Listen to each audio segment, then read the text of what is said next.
Assalamualaikum warahmatullahi wabarakatuh.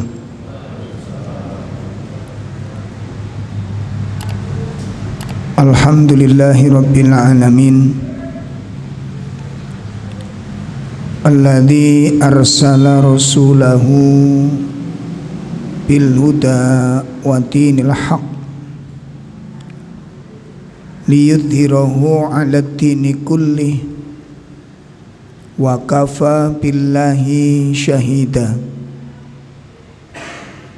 Asyhadu an la ilaha illallah wahdahu la syarikalah wa asyhadu anna muhammadan abduhu wa rasuluh. Ya ayyuhalladzina amanu taqullaha haqqa tuqatih wa la tamutunna illa wa antum muslimun. Ya ayyuhalladzina amanu taqullaha wa qulu qawlan sadida yuslih lakum a'malakum wa yaghfir lakum dunubakum wa man yuti'illaha wa rasulahu faqad faza fawzan 'azima. I'lamu anna asdaqal hadits kitabullah wa khairal hadyi hadyu Muhammadin sallallahu alaihi wasallam wa syarrul umur muhdatsatuha wa kullu muhdatsatin bid'ah wa kullu bid'atin dhalalah wa kullu dhalalatin finnar. Khatul iman, bapak-bapak, ibu-ibu majelis taklim yang semoga dimuliakan Allah Subhanahu wa ta'ala. Alhamdulillah, pada malam hari ini kita hadir di dalam majelis taklim ini memenuhi kewajiban dari Allah Subhanahu wa ta'ala, memenuhi perintah Allah Subhanahu wa ta'ala. Kita berusaha untuk melazimi majelis ilmu ini. Salah satu di antara keutamaan, salah satu faidah yang diperoleh di dalam melazimi majelis ilmu adalah terjaganya keimanan, terjaganya ketakwaan. Itu bagian dari salah satu faidah, salah satu fungsi daripada majelis ilmu ini, untuk menjaga keimanan, untuk memperbaharui keimanan. Dan majelis ilmu merupakan da'bus sahabah, ya. Jadi majelis ilmu itu merupakan kebiasaan para sahabat di dalam menjaga keimanannya. Kebiasaan para sahabat di dalam memperbaiki keimanan sebagaimana telah dinukil di dalam kitab Ziyadatul Iman wa Nuqsanihi. Ziyadatul Iman wa Nuqsanihi yang ditulis oleh Syekh Abdul Razak. Nah, jadi di dalam kitab itu disebutkan pernyataan yang sangat banyak dari para sahabat.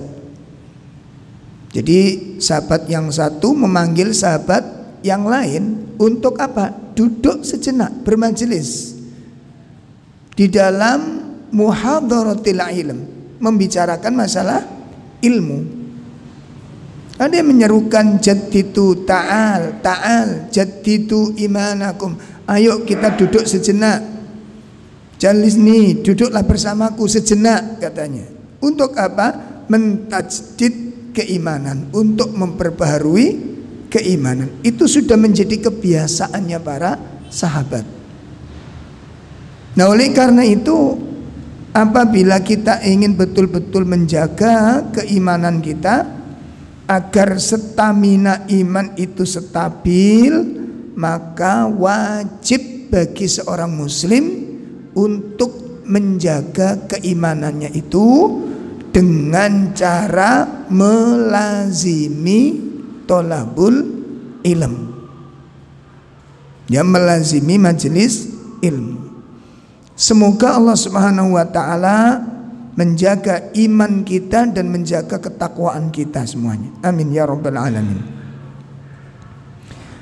Ikhwas sekalian, menindaklanjuti pembahasan kitab Ahbabullah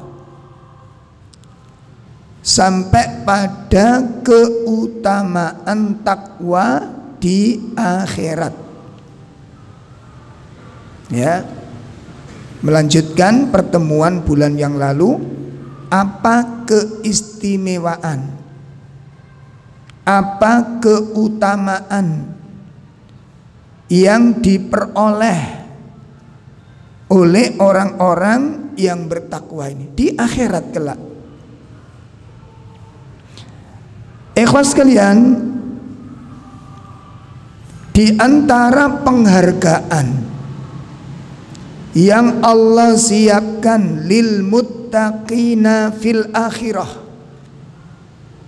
ya, di antara penghargaan yang sudah disiapkan oleh Allah bagi orang-orang yang bertakwa di akhirat, di antaranya adalah al-izzah. Allah siapkan kemuliaannya. Ini menjadi hamba-hamba yang dimuliakan oleh Allah Ta'ala, menjadi hamba-hamba yang diistimewakan oleh Allah Ta'ala, dilandasi firman Allah Subhanahu wa Ta'ala di surat 49, ya, di surat 49 surat Al-Hujurat. Allah Subhanahu wa Ta'ala berfirman di sana, ayat 13, surat 49 ayat 13.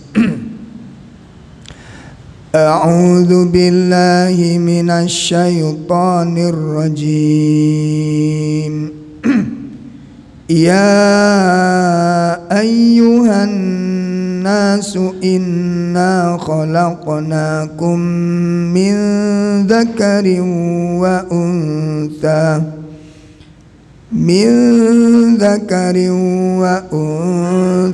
wa ja'alnakum syu'uban wa qabaila lita'arafu inna akramakum indallahi atqakum innallaha alimun khabir. Ya.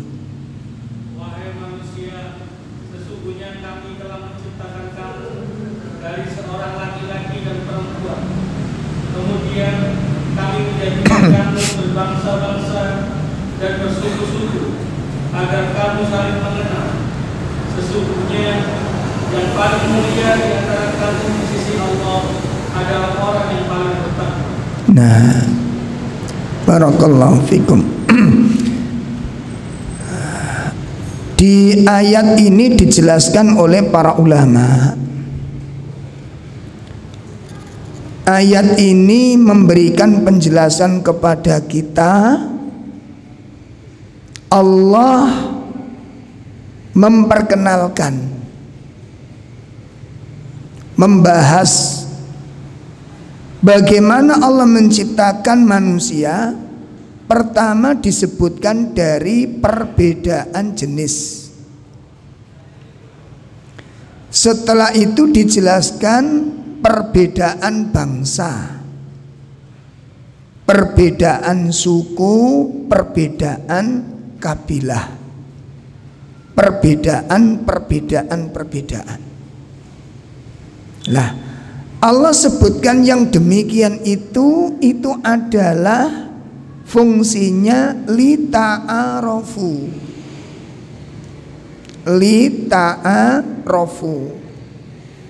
Pengertian dari lita'arofu ini ya macam-macam yang dijelaskan oleh para ulama.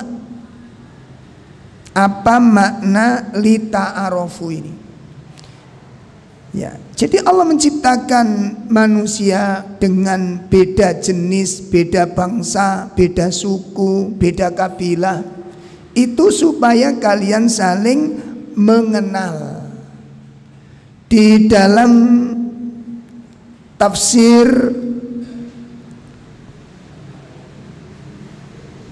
Ibnu Katsir,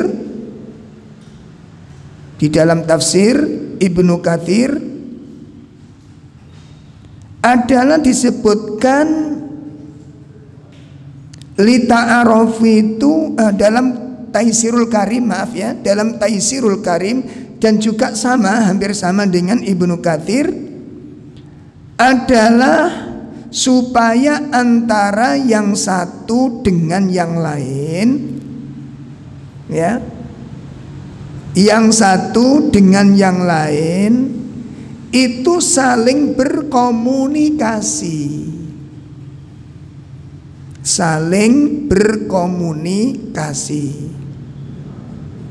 Kemudian disebutkan alaihi tanasir, agar saling tolong menolong. Tanasir, saling tolong menolong. Wa ta'awanu, saling bantu membantu. Watawarosu, saling mewarisi.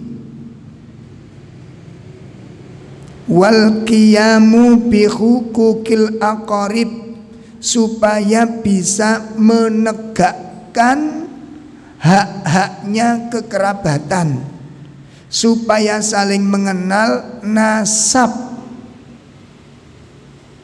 Ini makna dari lita'arofu. Ya, kenalina nasab kan tuh silsilahnya dari mana, ini keturunannya siapa,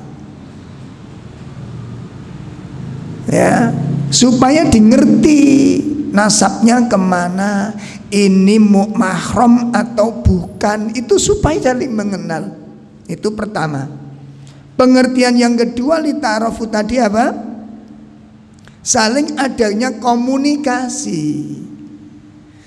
Kenapa demikian? Dengan komunikasi itu orang ngerti tentang kelebihan yang satu dengan yang lain. Satu hal penting jamaah yang perlu kita camkan baik-baik, ya, satu hal penting yang perlu kita camkan baik-baik. Apa? Allah menciptakan kita ini hidup itu butuh teman. Kita hidup itu butuh teman. Allah sudah ciptakan kita dengan settingan yang menakjubkan. Allah ciptakan kita dengan segala bentuk keterbatasan dan kelemahan. Ini harus kita sadar di situ. Jadi kita nggak bisa jalani hidup melaksanakan perintah-perintah Allah dengan sempurna seorang diri, itu nggak bisa. Jenengan kira-kira saged jalani hidup ini sesuai dengan perintah Allah dan menjalankan perintah-perintah, memenuhi kewajiban dan memenuhi hak seorang diri, bisa? Saged? Nggak bisa, Pak. Kita banyak kelemahan. Allah jelaskan itu dari sisi keilmuan. Ilmu apa yang sudah kita kuasai, coba? Mungkin 1-2 pengalaman kita punya, tapi bidang-bidang yang lain menguasai kita, memiliki kita. Enggak, itu dimiliki oleh orang lain. Itu pengertian yang dimaksud lita'arofu. Adanya sebuah komunikasi, itu terjalin tanasir, ta'awun, al-qiyamu bihukukil ibad. Tegaknya menunaikan hak-hak para hamba, haknya bertetangga. Jenengan dengan saya, ngapunten, yang mungkin merasa hidup di perumahan, itu hak-hak bertangganya rotok kacau nih, Pak. Ya, apalagi kalau piantonnya itu orangnya tertutup. Ini nggak bisa dijalankan. Ya. Jadi tanpa adanya komunikasi, saling membantu, saling tolong menolong, saling memenuhi hak, itu nggak bisa terpenuhi. Nggak bisa terpenuhi. Makanya di dalam Islam itu ada syariat yang namanya ziarah. Bun, perhatikan. Ini sedikit kritik agak tajam kita ini. Salah satu syariat yang sering kita abaikan itu ziarah sesama kaum muslimin. Coba kita ingat-ingat. Agenda untuk menziarahi saudara kita, entah itu kerabat, entah saudara dalam kerabat atau saudara dalam agama, biasanya kita agendakan berapa lama sekali, Pak?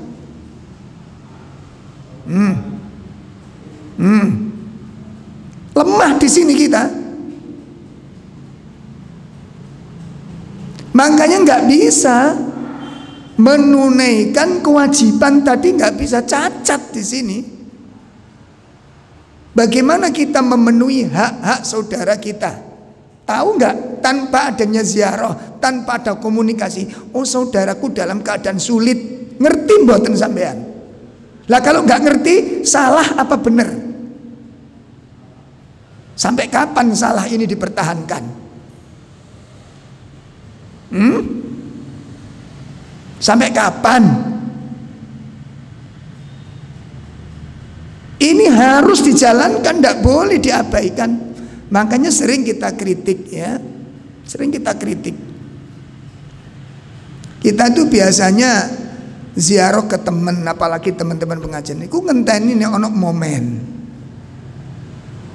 ngenteni lorone. Aduh, kecelakaan, baru kita datang, ya, atau ada akikoh atau kematian. Jadi ngenteni momen-momen ngeten iki, baru kita datang ke rumah teman kita. Nanti jenengan ada bab berikutnya, nanti ada seseorang, ngapunten ya, ada seseorang yang diberikan kedudukan oleh Allah Subhanahu wa taala, diberikan kedudukan oleh Allah Subhanahu wa taala, ya, yang mana kedudukan tersebut, Pak, kemuliaannya itu membuat iri. Masya Allah, membuat iri para nabi dan para syuhada. Gak main-main ini yang iri. Coba sekarang derajat manusia yang tertinggi apa dibandingkan dengan kenabian? Ada enggak? Derajat yang paling tinggi melebihi kenabian, ada apa enggak? Enggak ada. Tapi ada seorang hamba di antara hamba-hamba Allah ini diberi kedudukan di akhirat, yang mana kedudukan ini membuat iri para nabi dan para syuhada. Ketika Nabi menyampaikan hadis ini, sahabat-sahabat nanya, siapa orang itu ya Rasulullah? Apa yang diamalkan? Kok sampai para nabi, nggak main-main ini Pak, para nabi dan para orang-orang yang mati syahid itu merasa iri dengan kedudukan. Ini siapa dia? Apa kata Nabi? Mereka itu adalah orang-orang yang saling mencintai dan saling menziarahi karena Allah. Bukan karena udah unsur-unsur yang lain, enggak. Karena mencintai dan saling menziarahi karena Allah. Coba, makanya saya katakan, sudah kita amalkan ini? Bagaimana kita tahu, oh saudara kita dalam kesulitan, saudara kita ini dalam kekurangan, ngertinin jenengan kali kula dugi pundi. Tanpa ada komunikasi, tanpa ada siaroh, boten cukup kenal persaudaraan hanya di dalam majelis taklim, boten cukup, boten cukup. Jenengan tahu keadaan kalau bermajelis taklimnya tadi. Oh dia kurang, dia kelebihan. Jenengan ngerteni.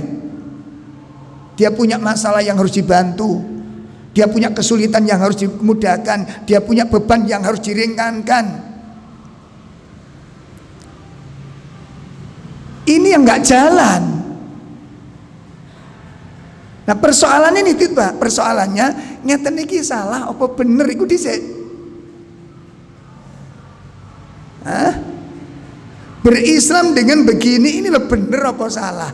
Oh, nek bener monggo dijaga, wis gak usah saling napa menziarahi, jadi gak perlu wis urip dhewe. Apa bedane karo wong ndak ngaji? Lah kalau kula mbek sampean menyadari ngene iki salah, ya kudu dirubah. Kenapa? Sebab ada haknya saudara kita yang tidak kita berikan. Nah, ada saudara hak kita yang tidak kita kasihkan, dan itu suatu kezaliman. Seperti bertetangga, gak ngerti keadaan di tonggo-tonggo, niku zalim Pak. Jadi jangan kula niku wis mangan niku sampai apa isine jare wong Jawa niku blukek niku lho. Napa Pak? Kewareken, mangan niku kewareken bingung ngentekne apa. Sementara ada tetangga kita yang kekurangan, jenengan gak ngerti, itu suatu kedzaliman yang luar biasa. Jenengan kelebihan, ada tetangga kelaparan gak ngerti, itu suatu kedzaliman. Berarti di dalam harta jenengan itu ada hak orang lain yang tidak Anda kasihkan, dan itu beban di akhirat. Makanya saya katakan iki salah apa bener. Nek salah, sampai kapan salah ini dipertahankan gitu loh.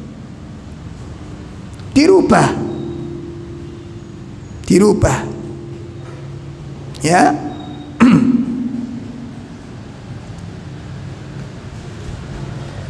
Nah jamaah sekalian yang dimuliakan Allah, di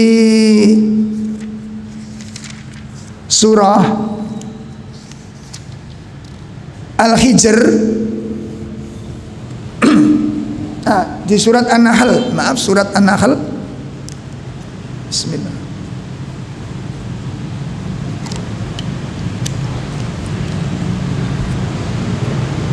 Surah An-Nahl surat 16 ayat 71.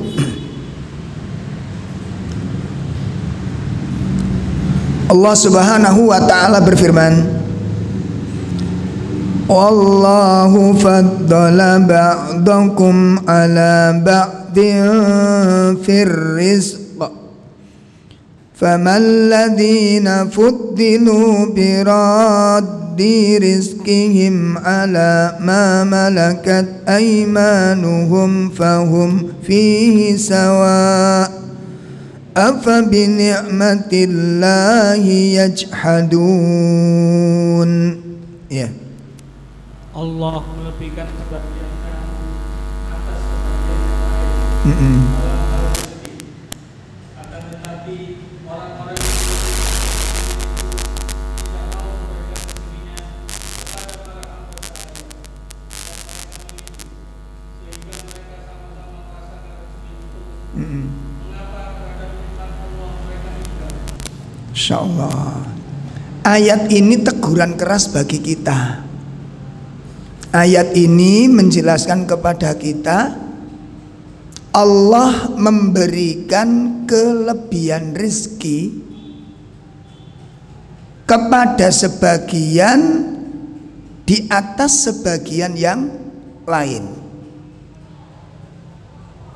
Ya, sebagian diberi kemudahan-kemudahan, kelapangan rizki, mudah sekali di dalam mencari rizki.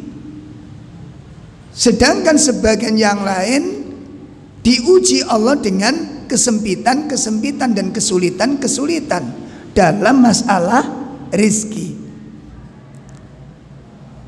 Allah memudahkan dan menyulitkan ini, itu bentuk daripada hikmah kebijakan Allah Ta'ala, supaya komunikasi manusia itu jalan, supaya syariat itu bisa jalan. Ngeten. Makanya infak, sedekah, zakat nggak bisa terpenuhi dengan baik tanpa ada komunikasi yang baik. Coba saya nanya ke jenengan, hadis tentang al-muslim akhul muslim, dengan rentetan banyak sekali hadis itu. Muslim itu saudara muslim yang lain. Dah diikat itu. Kemudian Nabi mengatakan al-Islam kal jasadil wahid. Islam itu seperti tubuh yang satu. Kal bunyan, seperti bangunan yang tersusun, terikat satu sisi yang lain kepada sisi yang lain, terikat, nggak terputus bangunan itu, yang menunjukkan itu adanya saling keterkaitan, saling kebutuhan yang satu dengan yang lain. Tidak ada bangunan berdiri sempurna kecuali bersandar kepada bangunan yang lain. Bangunan persaudaraan itu bisa terwujud kalau ada komunikasi yang baik, hubungan yang baik, bukan berdiri sendiri-sendiri. Nggak mungkin itu bisa terjadi. Bisakah genteng itu tanpa mancik reng? Bisakah reng itu berada di sana tanpa ada penyangga? Bisakah penyangga berdiri tanpa ada tembok yang mengikat? Dan itu diikat di atas sebuah akidah yang kuat. Di mana perasaan kita, di mana pemahaman kita. Kalau jenengan dengan saya berdiam diri tidak mengikat sama yang lain, gak rumongso salah ta. Ayat ini teguran bagi kita semuanya. Gak ada ceritanya orang itu ingin miskin, tapi Allah ciptakan kemiskinan itu. Kenapa? Supaya syariat itu jalan. Nek sampean kalih kula niki sogene padha rata, syariat nggih sok mlaku, Pak. Coba meniki Jombang niki dikok nanti malam, iki umpama. Nanti malam masing-masing kita menerima uang 5 miliar, menikmati total Jombang niku. Ndak iso jalan. Penjual air prei, penjual sampah libur, pembantu pulang kampung, satpam mulai, pembantu pulang, buruh pulang, berhenti semua. Kenapa? Wong sugih kabeh kok iso jalan. Ini nasihat penting bagi kita, teguran penting bagi kita. Makanya Disebutkan di dalam kitab Taisirul Karim ini, Masya Allah ya. Pesan pertama dari surat Al-Hujurat ayat pinten mau? Nah, ayat berapa? Itu diperintahkan kita lita'arofu itu, anjuran itu lita'arofu itu puncaknya, supaya kalian saling mengenal. Mengenal itu kenal keadaan, bukan sekedar kenal nama, kenal keadaannya bagaimana. Hidup niku jalan Pak nanti. Makanya jenengan kali kula kudu diluruskan dulu pemahaman kita ini. Itu perintah dari Allah, sehingga lita'arofu itu saling mengenal itu banyak tuntutan di situ yang harus kita lakukan. Satu, membangun komunikasi. Yang kedua, melaksanakan syariat ziarah. Ngaten. Sehingga syariat ziarah itu nanti kita lakukan secara kontinu. Dan kadang-kadang kula mbek sami niku Masya Allah, begitu ada napa gunung meletus, ada banjir bandang, langsung donasi kirim ke Gunung Kidul. Oh tanggane sampean lagi sing melarat. Saya mikir sampean kira-kira bener apa salah ini? Ayo dievaluasi Pak niki. Bukan tidak boleh, saya dipaham nih. Bukan tidak boleh bantu orang-orang yang kesulitan, itu harus memang. Cuma masalahnya bagaimana kita membantu orang-orang yang kesusahan hari itu, sementara ada saudara kita dekat sekali dengan kita, tiap hari menderita, tapi kita nggak tahu. Coba Anda renungkan ini, sebuah kesalahan yang dipertahankan bertahun-tahun. Nyata niki kudu didobrak, mboten asal dibiarkan, kudu didobrak. Sampun saged dipahami niki. Makanya di surat An-Nahl ayat 71 itu disindir oleh Allah dengan sindiran keras. Sampean kali kula dadi sugih ku duduk karep kula mbek sampean. Ana wong kepingin dadi tanam melarat, tapi itu didapuk. Napa didapuk niku napa? Allah sulitkan. Tidak ada orang mau kesulitan itu. Tapi dengan demikian pesan-pesan dalam Al-Quran itu tertuang, terlaksana. Adanya orang-orang seperti ini. Ngaten. Makanya kehadiran orang-orang yang diuji Allah dengan kesulitan, itu adalah cara Allah buat kita untuk memudahkan menjalankan syariat. Tapi sayang syariat itu tidak kita tunaikan dengan benar. Allah hadirkan orang-orang yang susah ke tengah-tengah kita itu, didekatkan kepada kita, dipertemukan kepada kita. Itu cara Allah membantu kita supaya mudah menjalankan syariat itu. Ternyata syariat itu tidak kita tunaikan, sehingga orang-orang yang kita temui dalam keadaan susah itu seakan-akan menjadi pemandangan bagi kita itu. Dan kita melewatinya, melihatnya, menyaksikan, dan tidak membantu tanpa merasa bersalah. Ainal iman, ainal ilmu, ainat taqwa. Mana ilmu, mana iman, mana taqwa. Tolong disimak dengan baik.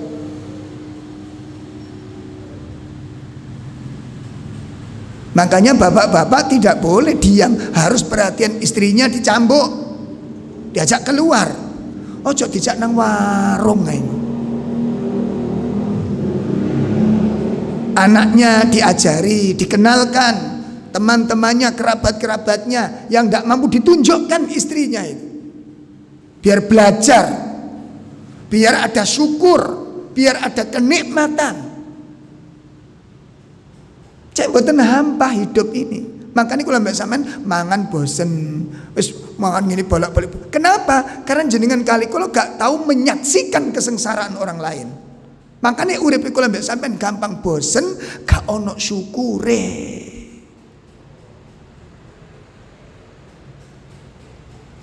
Coba diinget-inget Pak.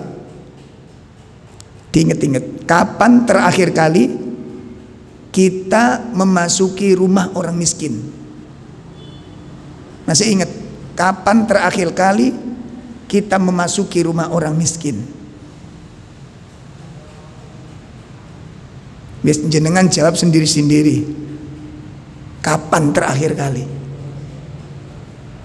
Nah kalau nggak pernah sama sekali, ini salah apa bener berislam kados ngeten. Dan ngaji lempeng, yang penting kita cukup, istri kita cukup, anak kita cukup. Nggak bener ini Pak. Sampun ya? Nah itu penjelasan ayat lita'arofu. Kenali saudaramu, kenali temanmu, kenali tetanggamu, kenali sahabatmu, supaya tanasir, saling menolong bisa berjalan. Ta'awun, saling membantu berjalan. Ya, tarohim, saling mencintai berjalan. Dadi hadis sing disampaikno di khutbah-khutbah Jumat Islam saudara, persaudaraan Islam itu kena dirasakno tenan. Dadi gak sumpek dirasakno dhewe mboten. Ngaji bareng-bareng ning ono masalah dipikir dhewe. Persaudaraannya itu yang mana? Pun ini pengertian lita'arofu. Pelajaran pertama dari surat Al-Hujurat. Pelajaran yang kedua adalah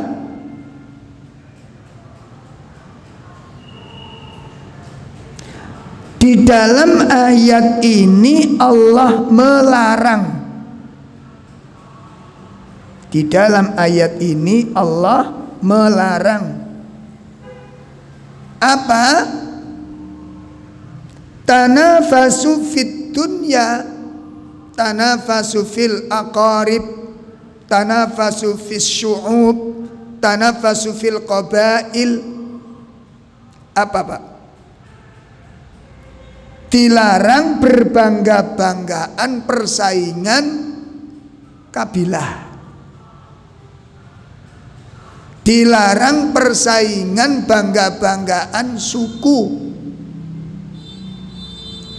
Dilarang berbangga-banggaan persaingan dalam harta. Tidak boleh. Ya, makanya lita'arofun itu tajam maknanya nih Pak. Tajam maknanya ayat itu. Ya, lita'arofu itu tajam maknanya, untuk saling mengenal. Nah kalau udah mengenal, ngerti kelebihan dan kekurangan. Yang punya kelebihan bantu yang kekurangan, bukan dibangga-banggakan kelebihan ini. Sebagaimana yang telah disebutkan oleh Imam Al-Alusi di dalam tafsirnya, ayat ini melarang kita berbangga-bangga dengan harta, berbangga-bangga dengan kabilah, berbangga-bangga dengan suku, berbangga-bangga dengan negara kebangsawanan, berbangga-bangga, tidak. Dilarang di situ. Nah, yang perlu dibanggakan apa? Oleh karena itu, sifat sifat takasur. Napa takasur?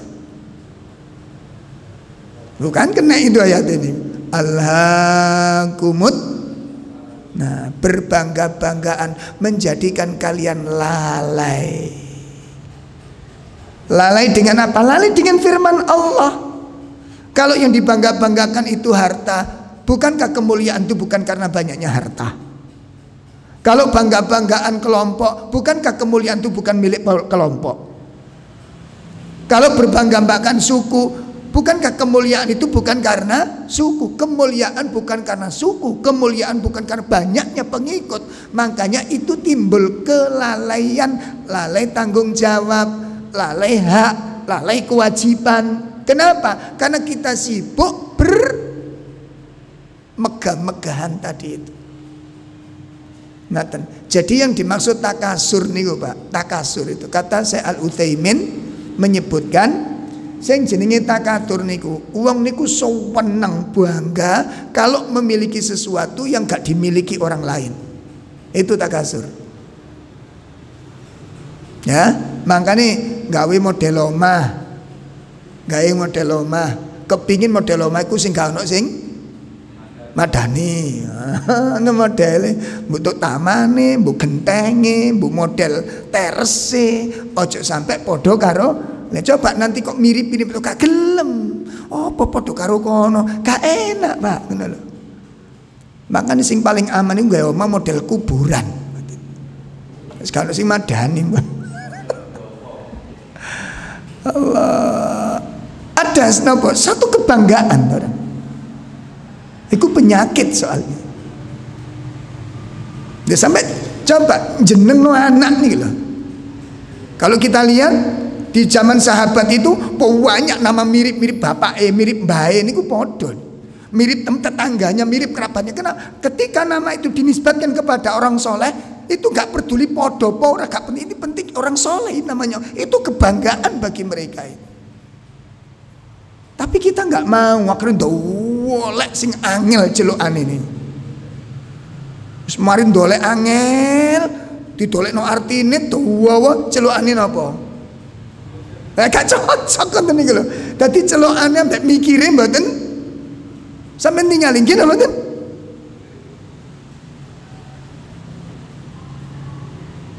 Sampai saya melihat, kan biasanya nonton kalau apa namanya? Acara nikah itu ya. Celokane niku upi celokan. Sangat simpel dan nama yang dipanggilkan tuh nggak ada di dalam koci adoe ngono lho. Lah wingi mikir-mikir sore ku lha opo nek celokane terus ngledak nek ngono tok niki. Ayo ibu-ibu tolong nanti gak usah minder, namanya sama dengan kalau memang nama itu dinisbatkan kepada orang soleh, sing seneng sampean.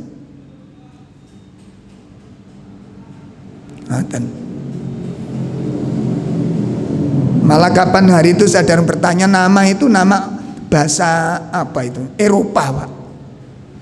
Bahasa orang mana? Sonum apa ngoten niku. Itu kalau bahasa Arabnya, lah kan ambil bahasa Arabnya saja, Pak. Biar mendekati dengan nilai-nilai keislaman. Kok jenengan malah mendekatkan nama itu dengan lain? Ya opo sih? Itu satu kebanggaan. Itu takasur. Sehingga penyakit yang kemudian menghimapi adalah kelalaian. Syekh Sudes di dalam risalah Jumatnya menekankan, ya, inna syarrul bala asaba min anfusina. Kata saya sudah di dalam risalah khutbah Jumatnya, sesungguhnya di antara musibah-musibah terburuk yang menimpa jiwa, ya, musibah-musibah yang merusak, yang menimpa batin, itu adalah musibah berupa kelalaian. Napa, Pak? Jenengan lihat, kenapa? Apa saya sudah siku angger muni khutbah niku? Selera enggak? Itu karena pengkajian yang begitu dalam. Pengkajian yang begitu mendasar. Sederhana, Pak, lalai. Tapi dari sini semua bencana itu terjadi. Kita lihat peristiwa terbesar dalam sejarah manusia. Menurut kita apa? Musibah terbesar dalam sejarah manusia. Ayo, dari sini saya sudah menggali peristiwa ini. Dari sini, musibah terbesar itu adalah saat Adam dikeluarkan dari surga. Jelas. Musibah terbesar itu saat Nabi Adam dikeluarkan dari surga. Allah. Nah dari situ polemik itu berdatangan. Karena setelah dikeluarkan dari surga, disebutkan oleh Imam Ibnul Qayyim, ya, Darul Bahjah, Darun Naim, Darul Lazat, ya, negeri yang penuh kelezatan, negeri yang penuh dengan kenikmatan, negeri yang penuh dengan kebahagiaan. Tidak ada musibah, tidak ada sakit, tidak ada kesulitan.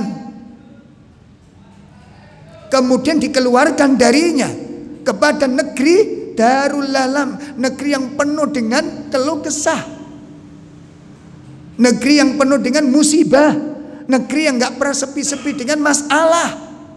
Dari mana ini? Peristiwa Adam alaihissalatu wassalam. Lah, tergelincirnya Nabi Adam itu apa sebabnya? Apa sebabnya, Pak?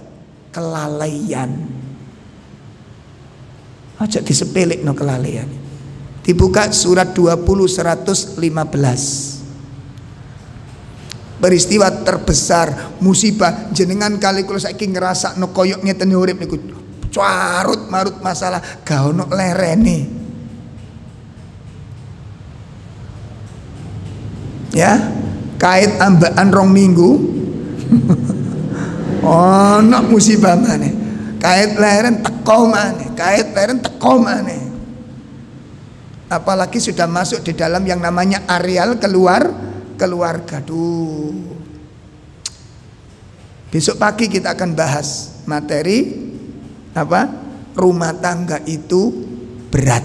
Nah, ini materi ini ngono. Rumah tangga itu berat. Berat no pendeng, Pak?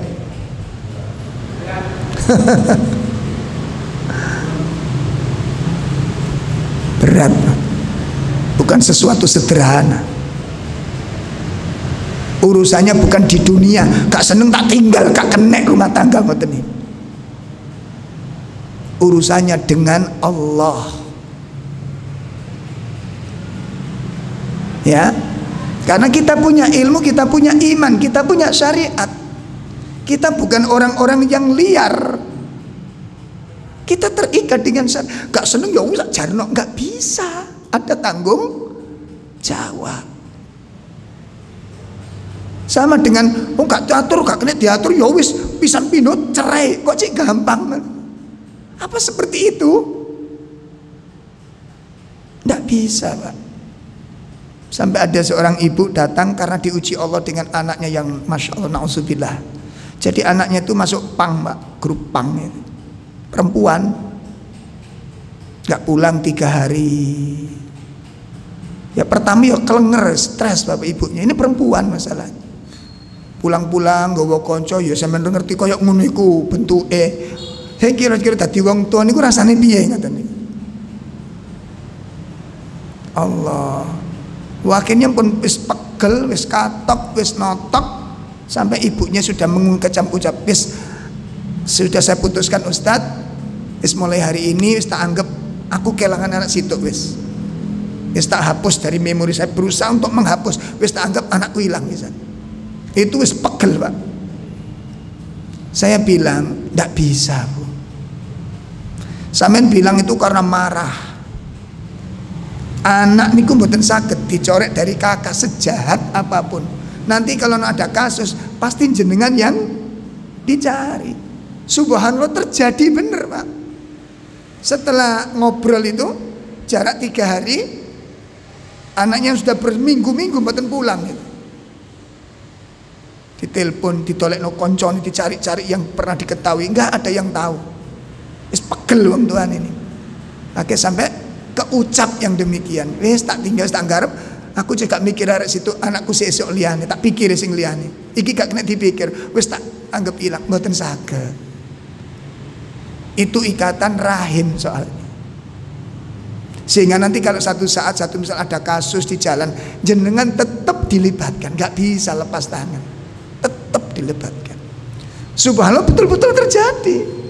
Jarak 3 hari setelah pertemuan itu dengan saya terjadi betul. Apa? Ibu ini ditelepon dari Jakarta. Anaknya sedang opname di Jakarta, bayangin. Apa gak berangkat? Itu ujian dalam. Lah kasus-kasus kasusnya niki itu keluar dari awali dari apa? Peristiwa besar di mana Nabiullah Adam dikeluarkan dari surga itu karena kelalaian. Nah, ini pelajaran yang kedua dari surat Al-Hujurat ayat berapa tadi?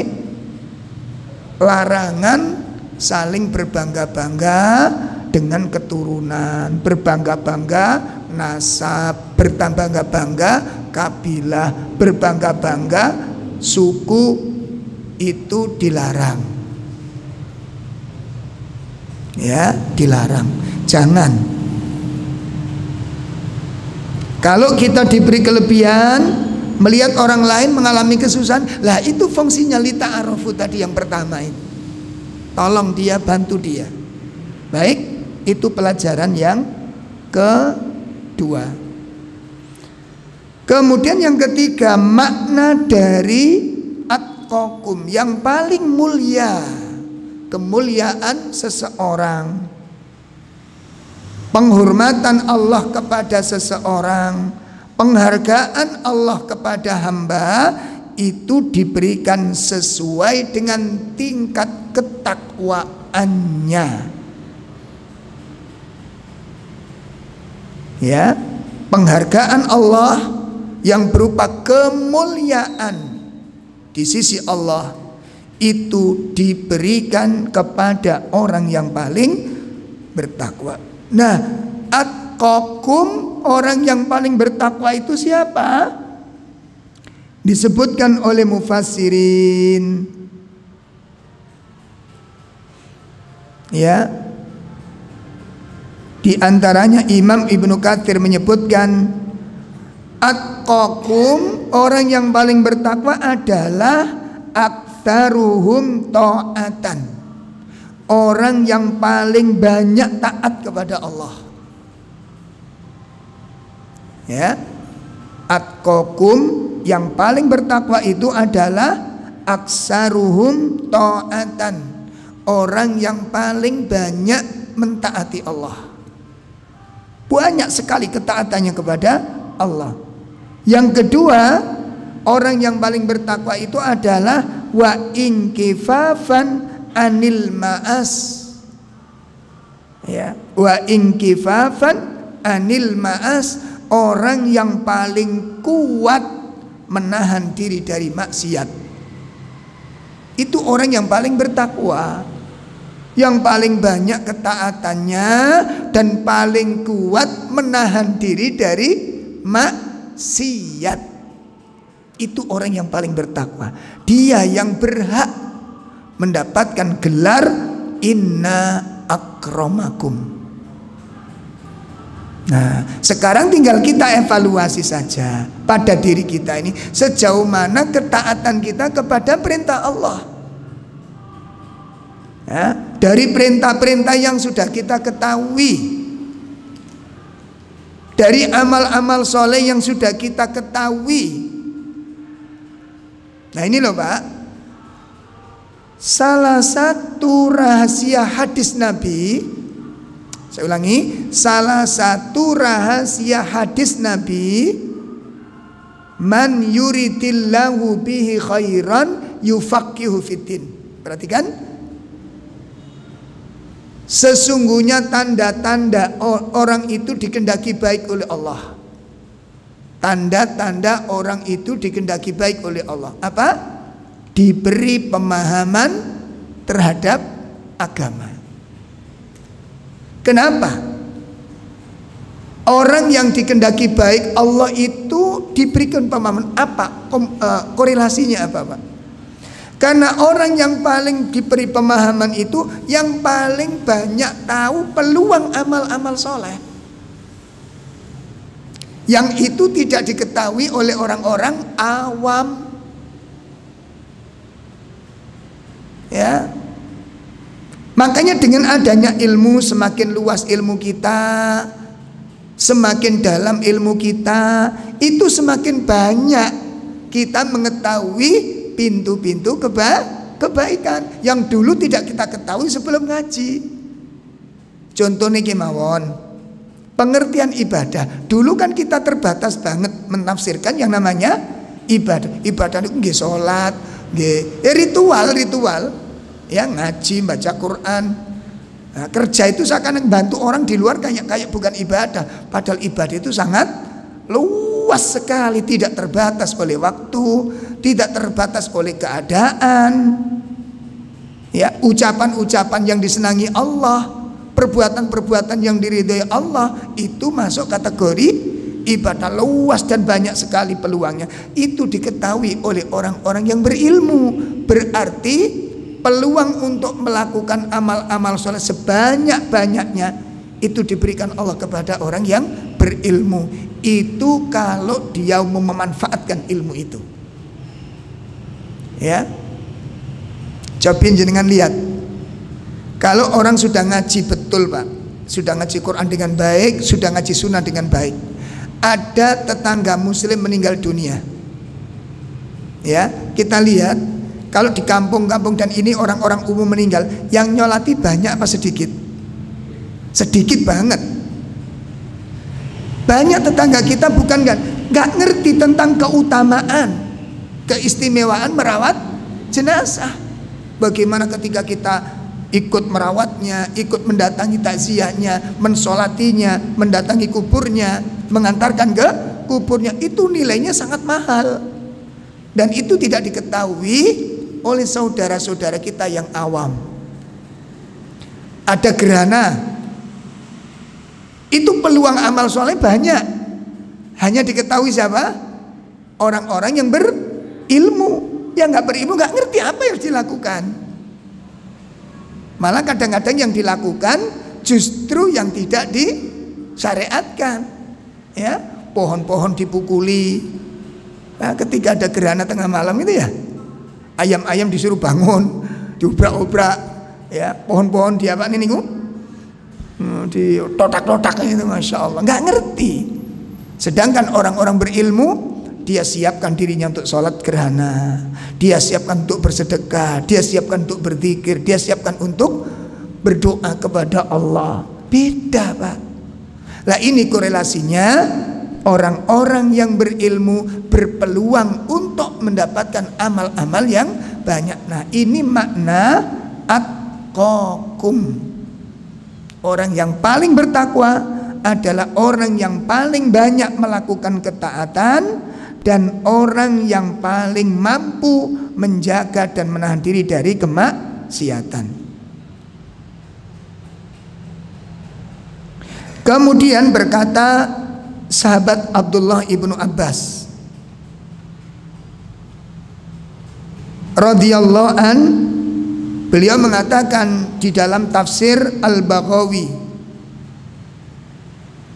di dalam tafsir Al-Baghawi, beliau mengatakan kiramud dunya al-ghina. Kemuliaan seseorang di dunia itu adalah karena kekayaan di dunia. Ya. Dan mata manusia itu akan menghargai orang yang kaya. Pandangan manusia menghargai orang yang kaya. Cara pandangnya beda Pak. Cara pandangnya beda. Nah itu karena kekayaan.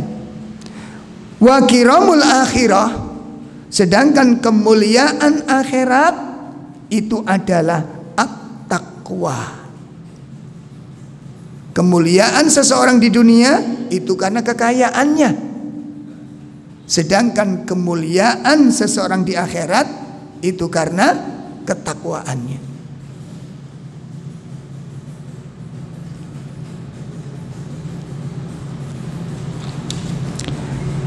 Kemudian faqala Rasulullah sallallahu alaihi wasallam, Nabi sallallahu alaihi wasallam bersabda, innallaha la yanduru ila suwarikum wa amwalikum. Sesungguhnya Allah Subhanahu wa ta'ala tidak melihat seseorang itu dari bentuk fisiknya. Sesungguhnya Allah tidak melihat seseorang itu dari bentuk fisiknya. Apakah dia gagah atau dia lemah, dia tinggi atau pendek, hitam atau putih, cantik atau jelek. Kata Syekh Utsaimin, Allah tidak melihat itu semua. Innallaha la yanduru ila suwarikum wa amwalikum. Dan Allah tidak melihat kalian dari harta kalian. Apa kalian berharta atau miskin atau papa atau fakir? Allah tidak melihat itu. Walakin, akan tetapi, yanduru ila qulubikum wa a'malikum. Sesungguhnya Allah melihat kalian terhadap hati-hati kalian dan melihat amal-amal kalian. Ya, Allah tidak melihat bentuk fisik, Allah tidak melihat harta yang kamu miliki, pekerjaan yang kamu miliki. Ya, tapi Allah melihat hati-hati kalian dan amal-amal kalian. Hadis diriwayatkan oleh Imam Ahmad, Imam Muslim, dan imam yang lainnya. Hadis berikutnya, qala sallallahu alaihi wasallam, ya, Nabi SAW bersabda, undur, perhatikanlah. Nabi mengatakan perhatikan. Fa innaka lasta bi khairin min ahmar wala aswad. Coba kamu simak, coba kamu perhatikan, sesungguhnya kalian itu tidak dikatakan baik. Kebaikan kalian itu tidak diukur apakah kalian itu golongan orang-orang yang dari keturunan orang-orang merah. Ya. Apa kalian dari golongan orang-orang yang berbadan merah wala aswad, dan juga tidak dilihat diukur dari apa kalian dari golongan badan hitam. Ya. Tidak di situ Allah mengukur kalian sebagai orang baik, tapi standar Allah menilaikan kebaikan antafdulahu bitaqwallah. Akan tetapi Allah memberikan penghargaan kepada kalian, menentukan kalian itu baik atau tidak, itu karena keutamaan takwa kalian. Ketakwaan menjadi standarnya. Hadis diriwayatkan oleh Imam Ahmad. Hadis yang ketiga, ketika Rasul sallallahu alaihi wasallam ditanya, ya, man khairun nas, siapa manusia yang paling baik itu ya Rasulullah? Siapakah manusia yang paling baik itu? Beliau menyebutkan, pertama, sebaik-baik manusia adalah khairun nasi aqra'uhum. Sebaik-baik manusia itu yang paling mahir di dalam membaca Al-Quran. Wa atqahumu lillah, dan orang yang paling bertakwa kepada Allah. Orang yang paling baik, yang paling ahli dalam Al-Quran. Yang kedua, yang paling bertakwa kepada Allah. Yang ketiga, wa amarahum bil ma'ruf, orang yang paling gigih di dalam amar ma'ruf.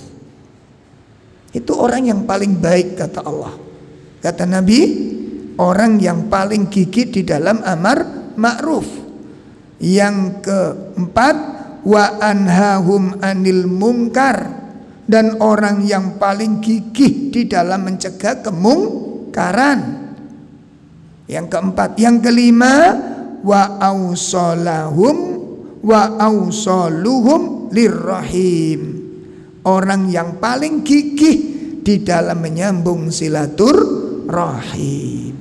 Itu manusia yang terbaik, yang paling ahli dalam Al-Quran, yang paling bertakwa kepada Allah, yang paling gigih di dalam amar ma'ruf, yang paling gigih di dalam nahi mungkar, dan paling semangat di dalam menyambung silaturahim. Ini keutamaan yang pertama. yang penghargaan yang Allah berikan kepada orang-orang yang bertakwa. Penghargaan yang kedua,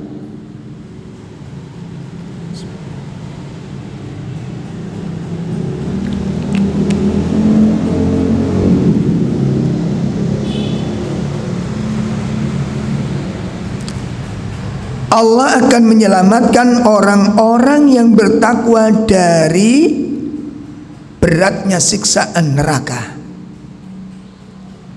Allah selamatkan orang-orang yang bertakwa dari siksaan neraka.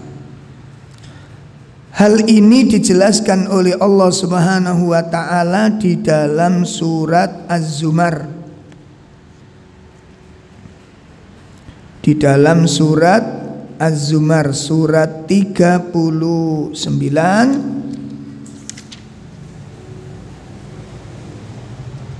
pada ayat 61. Surat 39 ayat 61. A'udzu billahi minasy syaithanir rajim. Wa yunajjillahu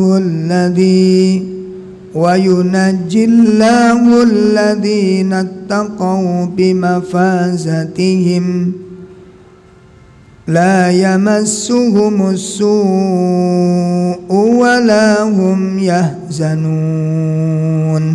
Iya.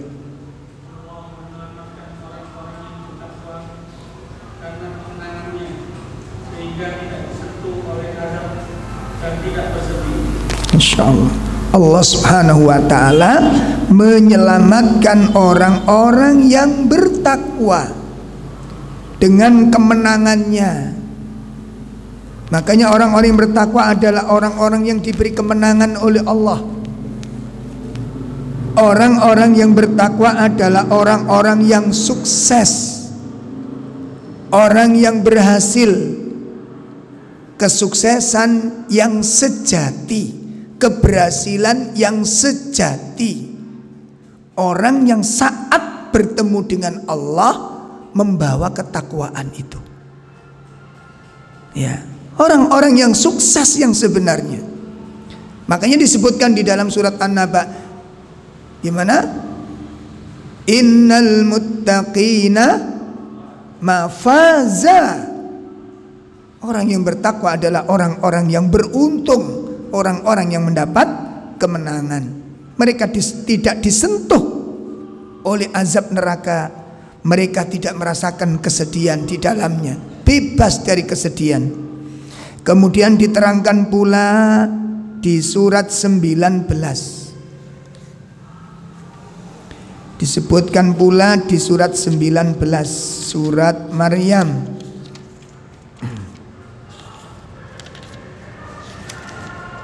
Pada ayat 72,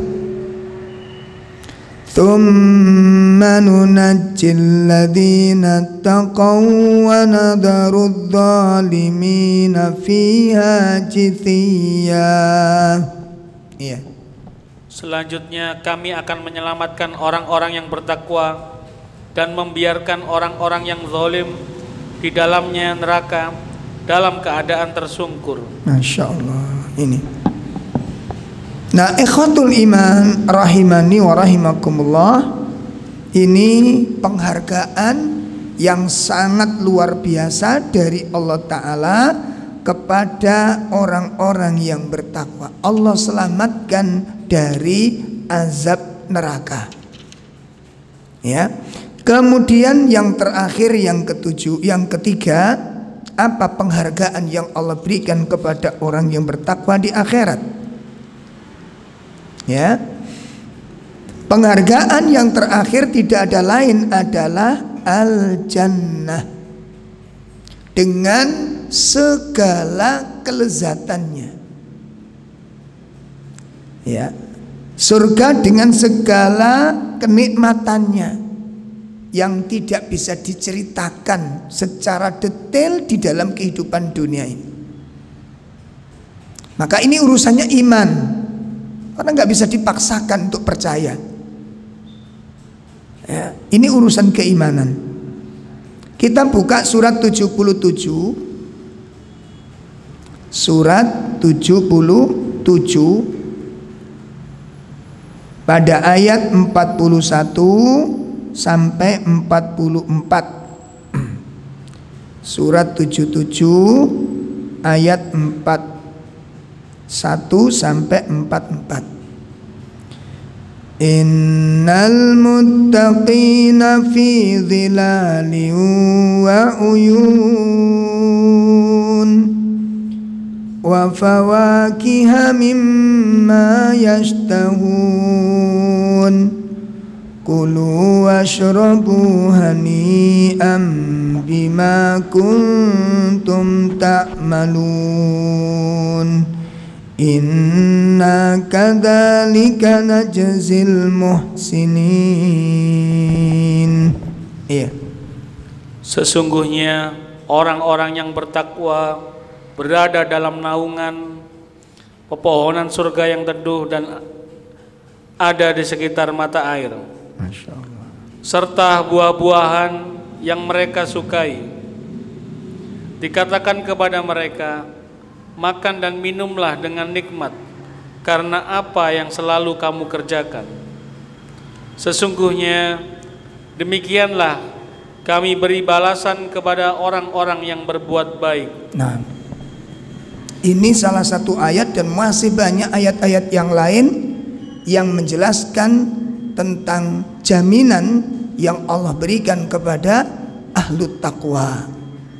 Ya, jadi banyak sekali keistimewaan-keistimewaan yang Allah berikan kepada orang-orang yang ahli bertakwa, yang benar-benar ketakwaannya menghadap kepada Allah dengan ketakwaan, yang mewarnai kehidupannya dengan ketakwaan, maka mereka orang-orang yang mendapatkan penghargaan yang istimewa dari Allah Jalla wa'ala. Demikian ikhwas kalian tentang kemuliaan, penghargaan dari Allah Subhanahu wa taala di akhirat bagi orang-orang yang bertakwa. Semoga ini bermanfaat dan inilah yang kemudian memicu bagaimana orang-orang yang soleh, ya, orang-orang yang soleh tidak dibingungkan dengan persoalan-persoalan dunianya. Dia tidak merasa tersiksa dengan kesulitan-kesulitan dunianya. Karena dengan janji Allah inilah, dengan janji Allah inilah orang-orang yang beriman mampu melewati masa-masa sulitnya, bersabar atas ujiannya, beristiqomah di dalam amal solehnya. Karena ada janji yang begitu menggiurkan dari Allah Subhanahu wa ta'ala. Itu bagi orang-orang yang mengharap akan janji-janji tersebut. Wallahu a'lam bishawab. Iya. Nggih, ada pertanyaan, silakan. Bismillah. Ustadz, apa yang dimaksudkan dengan silaturahim? 6. 2. Ziarah itu diutamakan terhadap teman ataukah terhadap saudara? Mana yang lebih diutamakan? Jazakumullah khairan. Silaturahim sebagaimana disebutkan oleh hadis Nabi SAW, laisal wasil bil mukafi.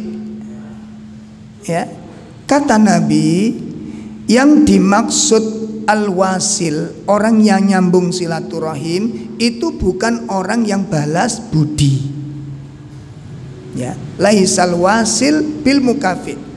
Jadi yang dimaksud silaturahim itu bukan orang yang balas budi. Begini contohnya ya, ada kerabat kita sering ke rumah kita, mungkin Pak D, mungkin Bude, ya, yang di situ ada hubungan kerabat. Itu yang ada hubungan kerabat. Jadi silaturahim itu ada dua hal yang perlu kita bicarakan. Pertama, ada hubungan kerabat. Yang kedua, ada masalah Yang mana kerabat kita itu dengan sengaja memutuskan. Mungkin karena benci, karena marah, karena tersinggung. Lantas dia mengatakan, wis gak dulur-duluran. Nah, itu hakikat daripada silaturahim. Makanya Nabi mengatakan, laisal wasil bil mukafi. Jadi yang dikatakan silaturahim itu bukan orang yang balas budi, ya, walakinnal wasil. Namun yang dikatakan menyambung silaturahim itu adalah idza qata'al aqarib, idza qata'ar rahim, apabila hubungan kekerabatan itu diputuskan, lalu kita datang ke rumahnya, itu loh. Jadi kalau ada kerabat kita dengan marah karena benci, karena salah paham atau tersinggung, kemudian apa? Memutuskan kekerabatan dengan kita. Lalu dia bilang, wis nggak usah hubungi saya, anggap kita bukan apa-apa, wis anggap nggak ada hubungan apa-apa, sudah kita hapus persaudaraan ini. Setelah itu kita telepon nggak diangkat, di WA nggak disambung, lalu kita datang, lah itu yang disebut apa? Silaturahim. Jelas nih. Jadi penjelasan definisi silaturahim itu ada dua. Satu, ada hubungannya dengan rahim. Yang kedua, ada masalah, yang mana pihak yang satu memutuskan. Sambung jelas nih. Nah, kalau nggak ada masalah, nggak diputuskan, lalu kita nyambung, yang disambung apa? Kok nggak diputus? Jelas? Nah, kalau kemudian nggak ada masalah, katakan kangen kita datang, ini namanya ziarah. Ini namanya ziarah. Udah lama kok nggak ada kabar, dihubungi, saya ke sana ya. Oke, nggak ada masalah. Ini namanya ziarah. Ya, ini namanya ziarah. Nah, adapun kalau kerabat kita sering ke rumah kita, membawa oleh-oleh, ya, memberi hadiah kita, lalu kita datang ke sana untuk memberi hal yang sama. Nah, itu yang disebut dengan mukafi. Napa? Mukafi. Mukafi niku balas budi. Ngaten. Jadi kerabat kita sering datang ke rumah kita, membantu kita, ngasih hadiah kita, lalu kita datang, ayo kapan-kapan kita ke sana yuk. Masa dia terus yang ke rumah kita, itu namanya mukafi. Ya. Nah, kalau biasa-biasa saja, ayo kita datang ke pakde kita, itu namanya ziarah. Dan itu bisa dilakukan antara kerabat maupun teman dan sahabat. Jelas ya. Kalau silaturahim secara khusus Pak, memang secara khusus. Cuma gimana sekarang bahasa masyarakat kita niku sampun napa? Wis diaduk itu, wis dicampur bahasa itu. Wis pokoknya datang ya silaturahim. Oh, kumpul-kumpul ya dianggap silaturahim. Padahal kalau kita lihat definisi yang sebenarnya, rohim itu ada hubungan dengan apa? Darah. Makanya ada istilah mahram. Kerabat itu nggak semuanya mahram, gitu loh. Jelas nih Pak? Kenapa ada istilah mahram? Ini urusannya. Iki haram nggak dinikahi atau ndak, gitu loh. Ono silsilahe, ojo dicampur aduk. Sampun jelas nih. Jadi kerabat itu belum tentu mahram. Ngaten.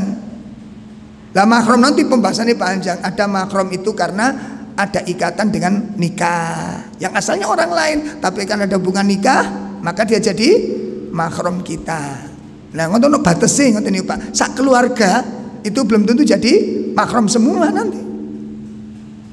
Ya, ada istilah-istilah itu yang perlu kita kenal. Wallahu a'lam bishawab. Adapun pertanyaan yang kedua, mana yang lebih utama? Yang lebih utama kerabat, Pak. Yang lebih utama kerabat. Ya. Tapi bukan berarti kemudian kerabat terus, kemudian teman dan sahabat tidak, ya salah. Jelas nggih? Karena mereka juga punya hak, seperti tetangga punya hak, teman punya hak, saudara muslim punya hak. Makanya di dalam kitab apa itu Jami'ul Ulum wal Hikam, ketika membahas memuliakan tetangga. Nah, tetangga niku dijelaskan ada 3 macam tetangga itu. 1, tetangga yang punya 3 hak. Tetangga yang punya 3 hak. Yang kedua, tetangga yang punya 2 hak. Yang ketiga, tetangga yang punya 1 hak. Nah, dari 3 macam ini mana yang lebih utama? Yang punya 3 hak. Siapa dia? Dia saudara kita, kerabat kita, bertetangga dengan kita, dan dia muslim. Maka dia memiliki 3 hak. Haknya napa kemawon? Haknya kerabat, haknya tetangga, hak muslim. Loh, ngoten. Nah, ini yang paling berhak untuk didahulukan dalam kebaikan. Yang kedua, tetangga yang punya 2 hak. Siapa? Tetangga kita muslim. Dia tetangga kita dan dia muslim. Dia punya 2 hak. Hak napa? Hak tetangga dan haknya Islam. Yang ketiga, tetangga yang punya 1 hak, yaitu tetangga selain Islam. Punya hak apa? Haknya bertetangga, dia punya hak. Makanya walaupun tetangga kita kafir, katakan orang Nasrani atau yang lain, maka dia tetap punya hak untuk diperbuat baiki kita, selama dia tidak berbuat buruk kepada kita. Jadi nggak boleh termasuk, Pak. Kalau ada buah-buahnya jangan diambil. Engko mentang-mentang tonggone Kristen terus pencite dirok kabeh ngono. Wah, iki pencite wong Kristen, enggak boleh. Sampun saged dipaham ya? Mudah-mudahan bermanfaat. Baik, kalau tidak ada cukup kita akhiri dengan kafarah majelis. Subhanakallahumma wa bihamdika asyhadu an la ilaha illa anta astaghfiruka wa atubu ilaik. Assalamualaikum warahmatullahi wabarakatuh.